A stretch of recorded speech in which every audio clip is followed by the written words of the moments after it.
Oh goodness. This time I remembered to turn the microphone on. So, and I'm still in the coffee drinking portion of the day. So, anyway, today we're going to share with you that, and if you get my newsletter, I wrote about a tiny artwork series that I am doing, and I'm waiting to see when my live cast is going to show up on the YouTube. Okay, hold on. I'm sitting. My setup is oh, hello. That's my chest. My setup is where I have my tripod clamped to my sewing machine. Anyway, um, because it's in front of the light and it's and so that's really good natural light for me. It's a sunny day today. So anyway, so yeah, if you get my newsletter, I shared with you guys that I'm working on a tiny fiber art project, and it's related to the the capsule wardrobe in a way that um, part of the fabric for some of the things I want to do in the capsule wardrobe is pieced fabric from upcycled textiles, and that that also includes some bits of art weaving.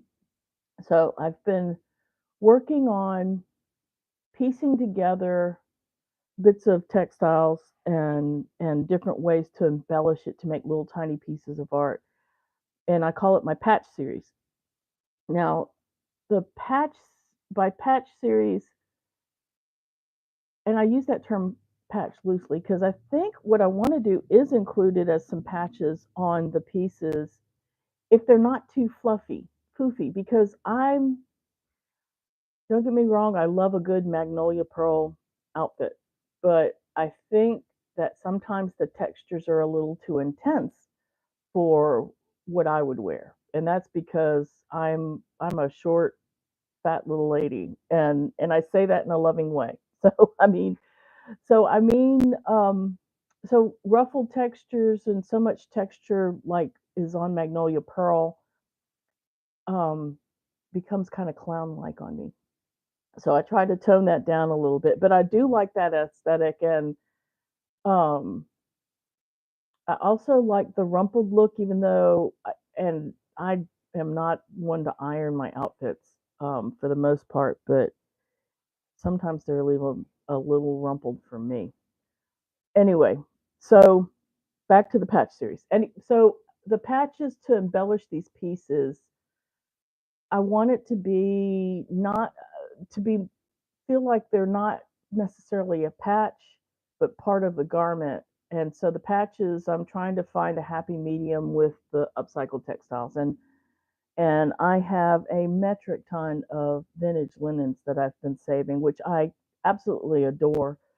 Um, and I like some of the videos I've seen upcycling those linens. And I'll put one of my favorites is Tracy, and she does a lot of upcycling. And I'll link her channel below if you guys aren't already familiar with what she does. But yeah, um, and especially if I want to highlight hand woven textures, then I don't want the other layers to be too textural. So anyway, I'll show you what I mean. So I have been. Let me start with what I'm the sewing part of it. Uh, this is my sewing basket right here. I'm going to share this with you in a minute. I've also been playing with some Natalie Shannon techniques. This is I'm starting to hand stitch a top. This is some old fabric that I had found at the thrift store. It's like a muslin. Um, and I just love it. So, and I'm going to over dye, and I'll share with you how I'm going to do that. But this is the first patch of the series. And so I've kind of taken this is old t-shirt that I love. But I found some other engraving illustrations, and I'm going to play with some iron-ons with that stuff. And I've got, let me share with you some of the ideas. Um, I mean, things like here's another one that I'm working on. You know, little bits of this is some test dye fabric that I had, and I think when I run it through the wash, it's gonna crinkle up that Battenberg lace a little bit, and I think I'm gonna love that a lot. Um, all right, let me show you some. Here's the piece that I'm kind of working on with. So this is a piece of, and I think I shared this in another post. This is a piece of weaving, and it was a dress for this piece. I was looking at taking this piece and making a dress for her. And while I kind of like that, I think there's another way I want to do a dress for her because I wasn't thrilled with this. And I have a piece, and I'll link to a picture of it that I made that is like this, and actually was in a couple of shows here in the Durham area. So, so this piece becomes a patch when I add. Oh, this is another patch that I'm working on. Yeah, but this piece can become a patch. Like, say, I'm going to add, and I don't want to cover up my microphone. Something to that effect, right? And then that would become. Can you see? Like the bust part of a pinafore or a jumper, something to that effect. So I'm working with that, but I'm doing all these tiny little patches and playing around with collage as well as I want to, as I mentioned before. Now, let me back up. I'm also playing with jelly plate printing on fabric. Oh shit!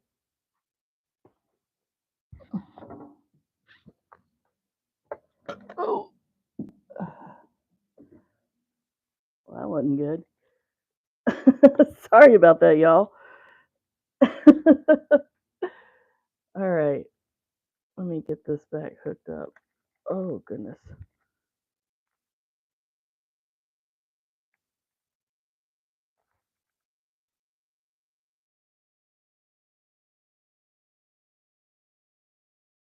Thank thank God it let me. Oops, thank God it let me continue with the existing stream. I had to,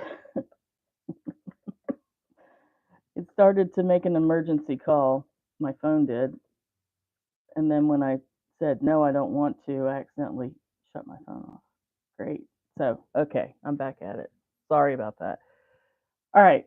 So that patch series.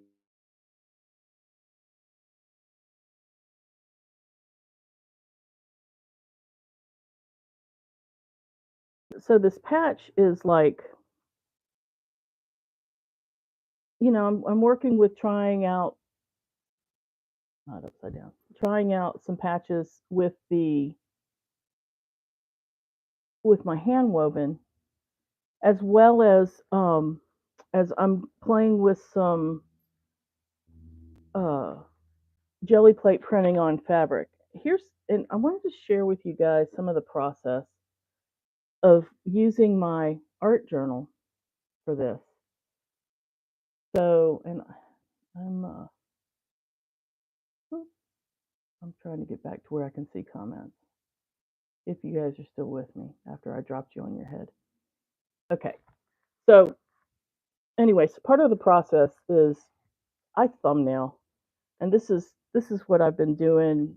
Um, I do this all the time because it's kind of what they taught us in art school, that you take an idea, you flesh it out, all the different possibilities, you flesh it out in thumbnail form just for composition wise. That's what I did here. And then I took some of these ideas and I did some collaging that would kind of mimic what I want to do. And you can see this handmade paper here. I feel like mimics some of my art weaving. So I'm playing with that. I'm also playing with overdyeing.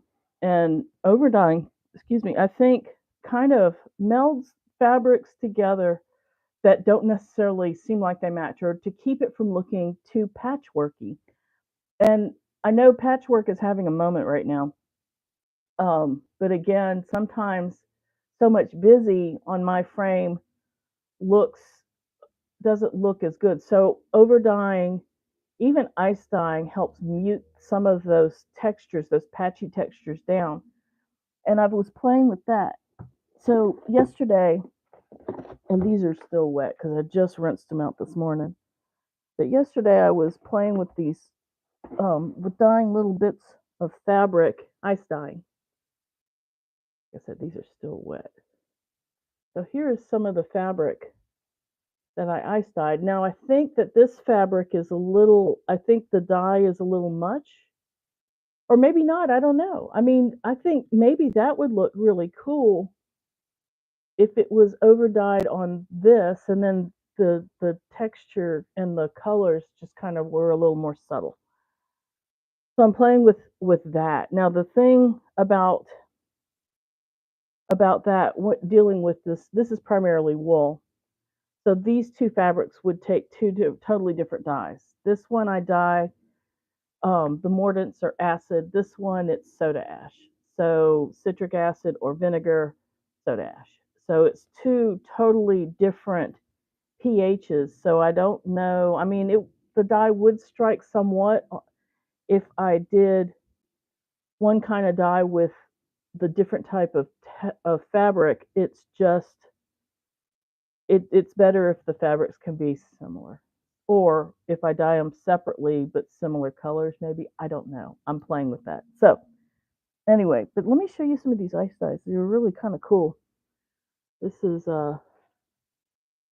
another piece, and this is like a little canvas napkin that I got from Dharma Trading, and I actually use these in I actually use this for uh as napkins in the kitchen.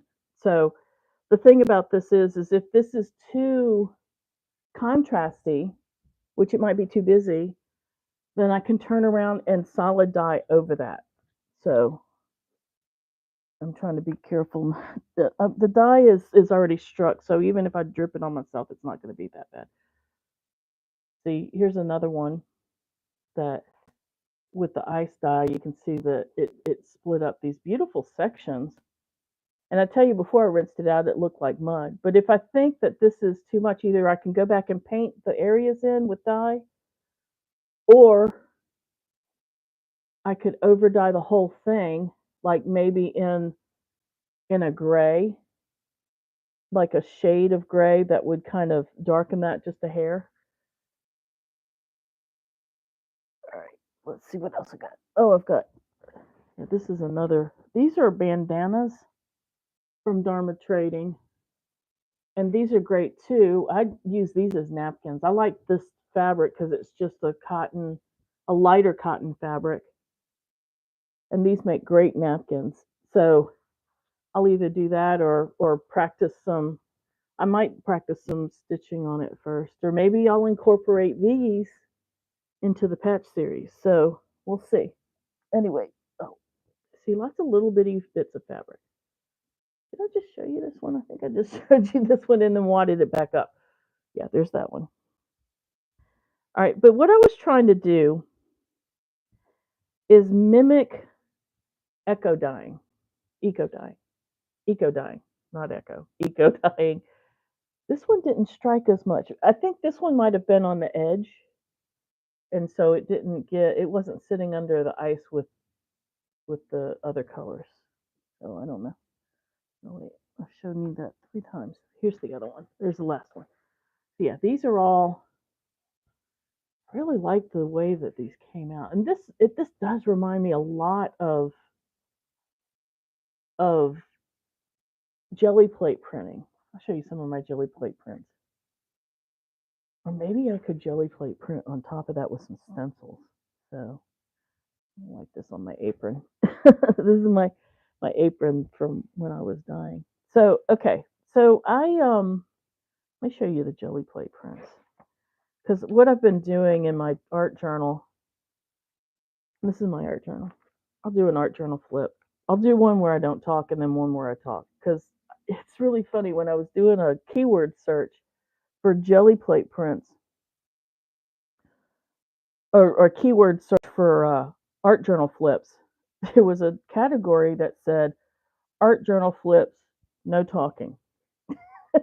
And I'm like, I get it because sometimes you just want to see the art and you don't want to hear about the thing. You just want to look at it and see for yourself. It's kind of like going to the museum with or without a docent. So, anyway, but the jelly plates,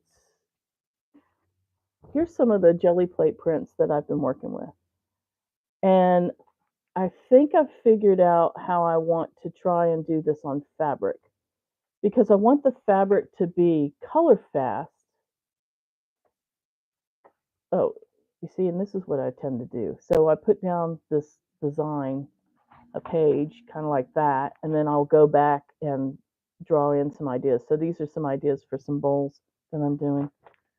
But yeah, so I've been taking these jelly plate, that's actually scrapbook paper, these jelly plate printing pieces, and even just the little strips.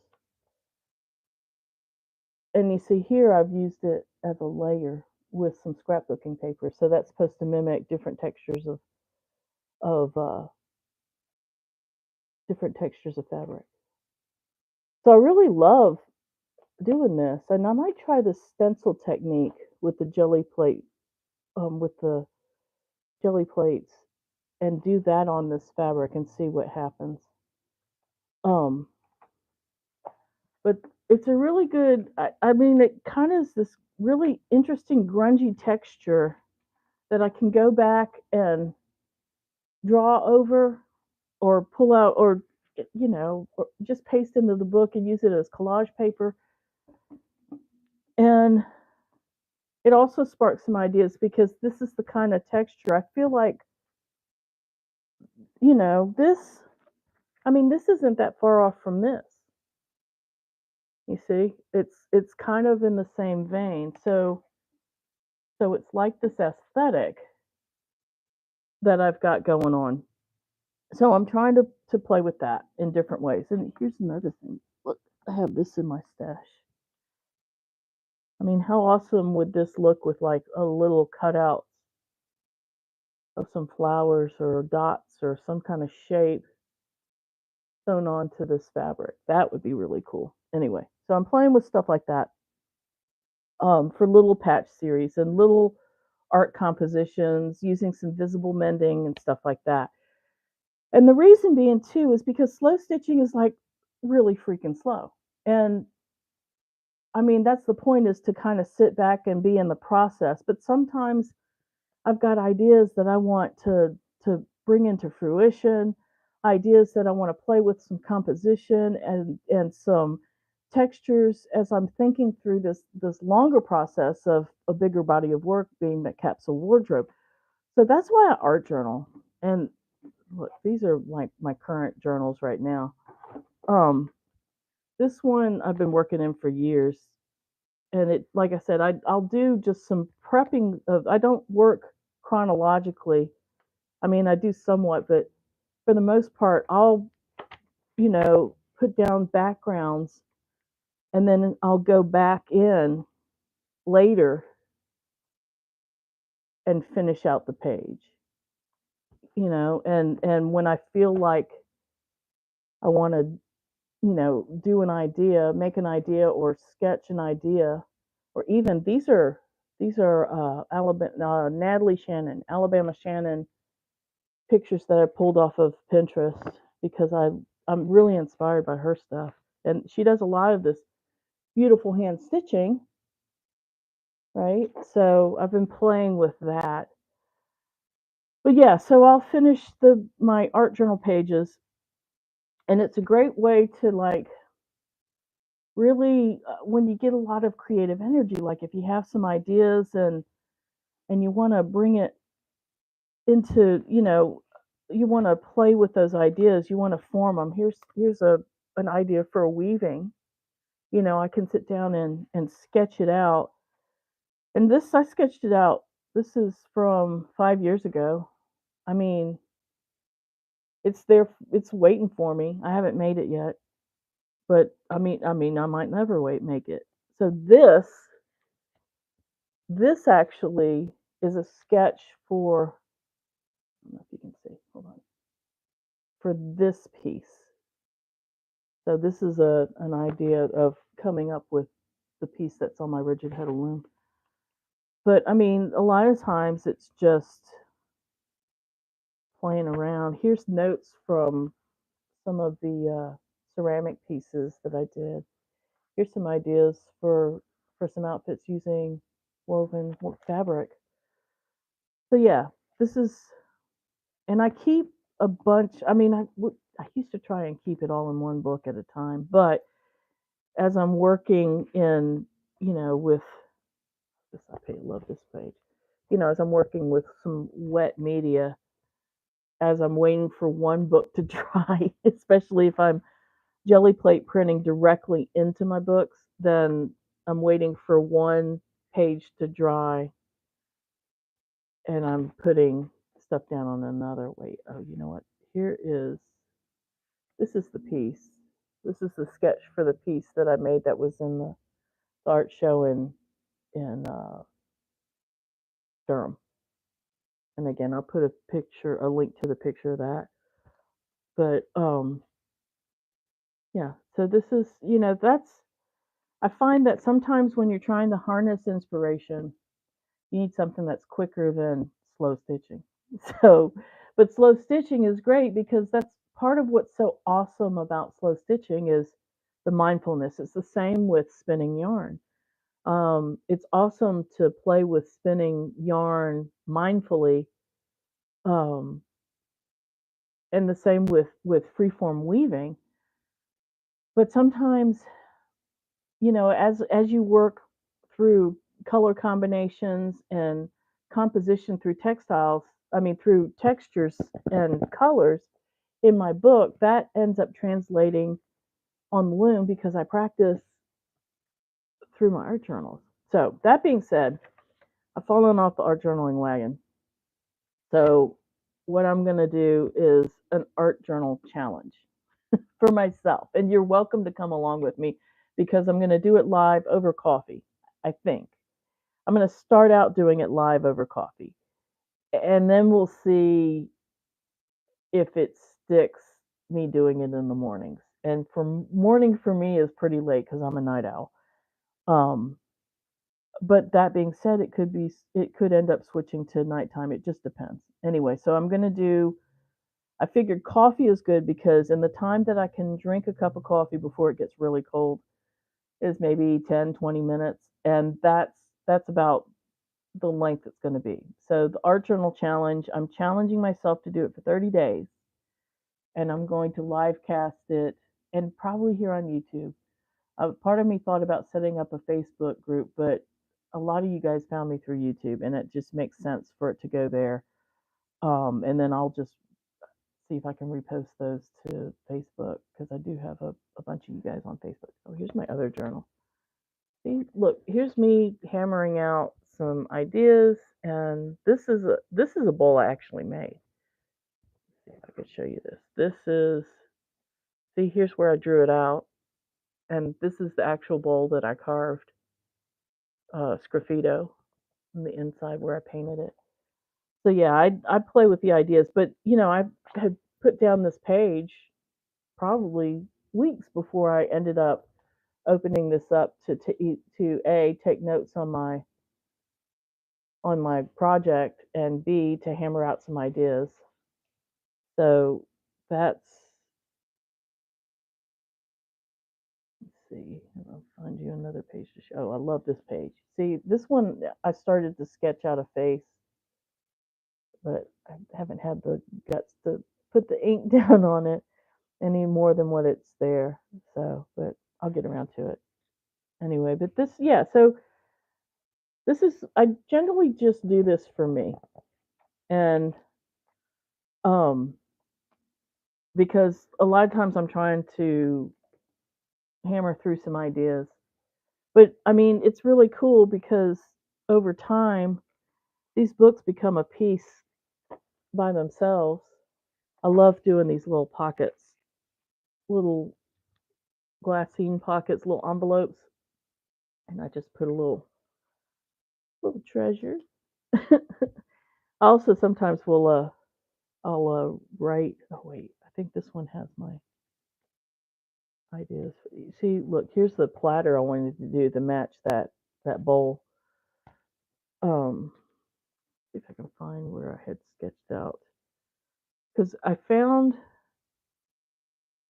a place where I had sketched out what I wanted to do as far as my capsule wardrobe goes a while ago, and I did it around the same time I did that digital mood board that I shared with you guys. Look here. So here I was going to stick to indigo and black. And I think some of these pieces are still relevant. I actually am working on something that's similar to this, and it's because I'm taking an old shirt that I have and adding a little whoop-de-doop and a little ruffle peplum. Is that what they call it? No, I think a peplum's lower. And then I love these tunic size things. This is Tina Givens has patterns for a lot of these, and I definitely, I love me a good jumper. So anyway, so these are some ideas, on the different layers that I am working through with my capsule wardrobe. But in the meantime, I'm working on some embellishing pieces to kind of get the feel, working with some dyeing techniques to see if that's a direction I want to go in. And I love these, but sometimes I'm wondering I mean, this one maybe not so much. This one might not be too busy. This might look cool once I piece together, some some upcycled fabrics and then sew it together and then over dye the whole thing rather than just doing a plain over dye. Then what if it was something modeled? What if it was something, this where that would tie the piece all together through the dye. India Flint does something very similar with uh, eco dyeing.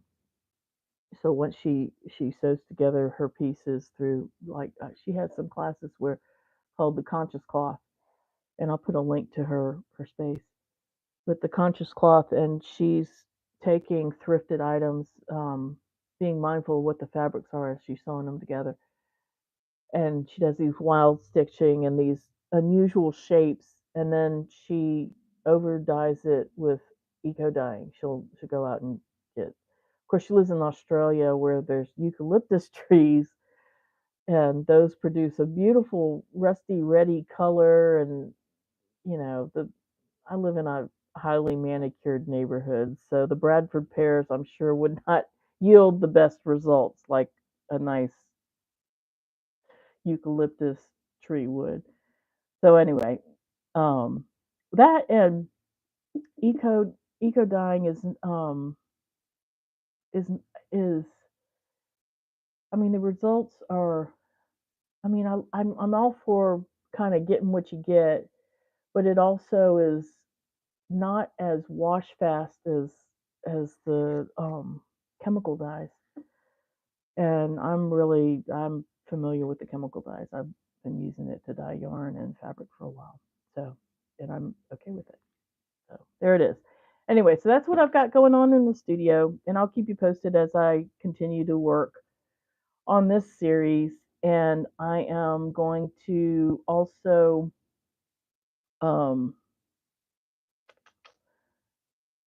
I'm also going to start that 30-day art journal challenge on April 1st. And so it's just going to be me. And if I'm working on coffee, it might be just me working in my journal and not doing a lot of talking because I'm, coffee gets the mouth going. So maybe I'll start talking more as I drink more coffee and then doing more art journaling. But we'll see how it turns out. But this is mainly for me to get back into the groove of art journaling because I fall off the wagon all the time, as I'm sure we all do. Um, and I just find that I get analysis paralysis when I should just sit down and play because nobody really is. Well, I say nobody's seeing this, but if I'm going live on YouTube, then all of you guys are seeing this. See, it's about to fall again. All of you guys are going to see this, and by next week I'll have a better setup for this, so it won't fall off my machine. Anyway, so thank you for joining, and I will talk to you guys next week. Bye.